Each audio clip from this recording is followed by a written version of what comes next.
నిన్న ముఖ్యమంత్రి గారు ఒక సాధికారికమైనటువంటి ఒక సమావేశంలో మాట్లాడుతూ ట్రాఫిక్ నిబంధనల ఉల్లంఘనకు పాల్పడి చలాన్లు గనక పోలీసులు వేసినట్టయితే ఆ చలాన్ల అమౌంట్ అంతా కూడా ఆటో డెబిట్ అంటే నేరుగా పౌరుల యొక్క బ్యాంక్ ఖాతాల నుండి పోలీసు వాళ్లే ఆటో డెబిట్ చేసుకునే విధంగా చర్యలు చేపడతాము అని చెప్పని ప్రకటించడం జరిగింది. ఆ వీడియో ఒక్కసారి నేను వాళ్ళ బ్యాంక్ అకౌంట్స్ తోని డైరెక్ట్ గా డిపార్ట్మెంట్ కి సింక్రనైజ్ చేయండి.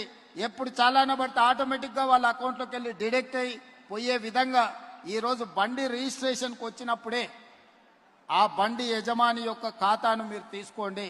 బ్యాంక్ అకౌంట్ను అటాచ్ చేయండి. ఏ బండి అయితే స్పీడింగ్ చేస్తుందో, ఏ బండి అయితే సిగ్నల్ జంప్ చేస్తుందో, ఏ బండికి అయితే చలాన పడుతుందో ఆటోమేటిక్గా ఆ యజమాని అకౌంట్లో నుంచి నగదులు బదిలీ అయ్యే విధంగా మీరు